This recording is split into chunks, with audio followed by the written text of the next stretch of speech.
When you think of Bombay's underworld, you probably think of guns, violence, and fear, right? But what if I told you that the city's very first true dawn was completely different? I mean, he built a massive empire, but his methods? They were unlike anything the city had ever seen. Let's get into it. Just picture this for a second. This is Haji Mastan at the absolute peak of his power. They called him the King of the Sea, and from this very balcony, he was basically controlling all the city's smuggling routes. You see, he wasn't just some gangster. He was like a king looking out over his entire kingdom. But the real story, the part that's truly fascinating, is how he managed to build all of this. And yeah, that's the big question, isn't it? It's the central mystery of his whole life. I mean, think about it. This is a world that runs on violence. But Haji Mastan? He built his entire legend on something else.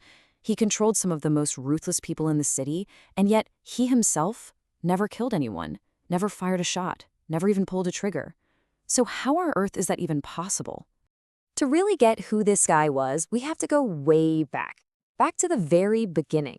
See, Mastan's story isn't one of those born-into-it situations. Nope, this is a classic rags to riches, or, well, maybe rags to smuggling ring story.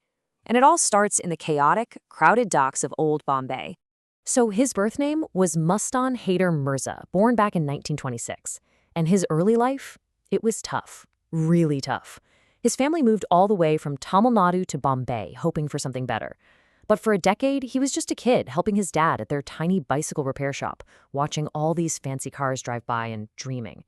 A dream that felt completely out of reach. That is, until a friend suggested he go work as a porter at the city docks. And that one decision, well, it changed absolutely everything. Now, you gotta understand, the docks back then were a rough place, ruled by thugs and extortionists. There was this one goon, Sher Khan Patan, who was terrorizing all the porters, shaking them down for protection money. Well, one day, Mastan just had enough. He got 10 guys together, and when Sher Khan showed up, they didn't back down. They fought back, and they beat him and his crew so badly that they never, ever came back.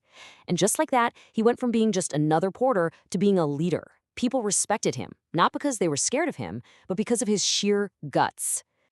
So now Mastan has this reputation, right? And he's smart, he leverages it. He sees this huge opportunity in smuggling all the stuff the government taxed like crazy. Gold, electronics, fancy watches. But here's the kicker. His big break, the thing that really launched his career, it wasn't some huge daring score. No, it came from something you'd never expect in this line of work, an act of pure integrity. This quote really gets to the heart of who he was. This was his guiding principle, even deep in the criminal underworld. And I know what you're thinking. It sounds nuts, right? A smuggler talking about honesty? But for Mastan, his word was everything. It was his bond. And this one philosophy, it's what was going to make him a legend. Okay, so this one incident, this was the absolute game changer. He's working for a top smuggler, a guy named Sheikh Ghalib, when, bam, they get ambushed by the cops. Ghalib gets arrested, but Mastan gets away with a massive shipment of gold. For 3 whole years, Ghalib is sitting in a jail cell thinking, well, that's it, my fortune is gone forever. But the very day he gets out, who's there to meet him? Mastan. And he returns every single piece of that gold. Ghalib was floored. In a world full of thieves, he just found the one honest man. He didn't just say thanks. He made Mastan a full 50-50 partner on the spot. And that single act of integrity is what launched Haji Mastan's entire empire. So now Mastan's got money, and he's got a rock-solid reputation. He could have easily just started a war to take over all of Bombay, but he was way smarter than that. He knew muscle had its place, but he was a negotiator at heart. So instead of fighting his biggest rivals, he decided to team up with them. And this, right here, was his stroke of genius.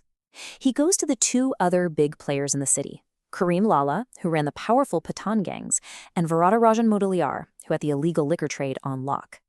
And Mastan's proposal is simple. Let's not go to war. Let's make a deal. So they literally carved up the city. Mastan was the brain, the strategist, handling the super valuable ports, and Lala and Mudaliar, they were the muscle in central Bombay. The 3 of them together, they were basically untouchable. And the foundation of this whole alliance was Mastan's personal code. He really saw himself as more of a businessman than a common thug. He famously stayed away from smuggling drugs, guns, or even liquor. His whole game was luxury goods. He always chose talking over fighting and made it a point to never, ever harm regular citizens. And this built up this incredible public image. He was seen as a gentleman gangster, almost like a modern-day Robin Hood. So, as his money grew, so did his power. And pretty soon, Mastan's influence went way, way beyond the docks. He started moving in some very different circles, reaching the very top of Bombay society. We're talking the glitz and glamour of Bollywood and the backrooms of political power. Seriously, he became a friend to the movie stars. You had actors like the legendary Amitabh Bachchan coming to his house just to study how he walked and talked for the famous movie Diwar. He had powerful politicians on his payroll, and his system for dealing with the cops was brilliant. If you are an honest officer who couldn't be bought, poof, you just get transferred. He was controlling the entire system from the inside out, all while keeping up this public image of a generous guy who helped the poor. And here's a little story that perfectly shows his power and his style. A powerful political associate was visiting Bombay and was really upset because she couldn't find her favorite imported soap anywhere. As she's about to leave, she goes to her car and finds it filled, stuffed to the brim, with cases of that exact soap. And who's standing there smiling? Haji Mastan. He just bows and says, "My name is Haji Mastan. The message couldn't be clearer. I can get you anything you want." But you know how it goes. No empire lasts forever. The political climate in India was starting to shift, and with it, the whole nature of the underworld was changing. A new generation was coming up, and they were different, more brutal. And Mastan's old-school way of doing things, it was about to become a thing of the past. The real turning point, the beginning of the end for his reign, came in 1975 during India's national emergency. Mastan gets arrested and thrown in jail for 18 months. And this was the first time he'd ever really been locked up. In there, he meets this revered political leader, Jai Prakash Narayan. And something about Narayan's simple, principled life just struck a chord with Mastan. It was a wake-up call. And right then and there, he decided he was done. He was leaving the world of crime for good. So as Mastan steps away, it creates this huge power vacuum. And guess who steps in to fill it? His own former protege, a guy named Dawood Ibrahim. And the change was instant and savage. Mastan's code? Gone. Dawood's method was all about extreme violence, drugs, and terror. Where Mastan built alliances, Dawood just burned everything to the ground. The era of the gentleman gangster was officially over. The age of the ruthless mafia had just begun. So what happens after he gives up crime? Well, he actually tries to go into politics, even started his own party.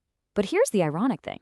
The man who could effortlessly rule the entire underworld with just his words and his reputation, he couldn't find any success in the world of democracy. He passed away in 1994, leaving behind this legacy that's just so complex, just like the man himself.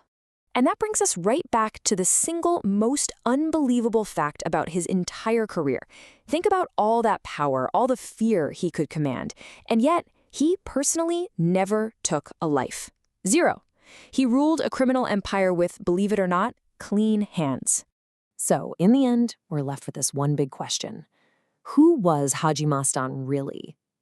Was he a principled criminal, a man with a genuine code of honor operating in an immoral world? Or was he just a master manipulator, a gangster who understood that a good story was more powerful than a bullet? The truth, well, just like the man himself, it remains an enigma.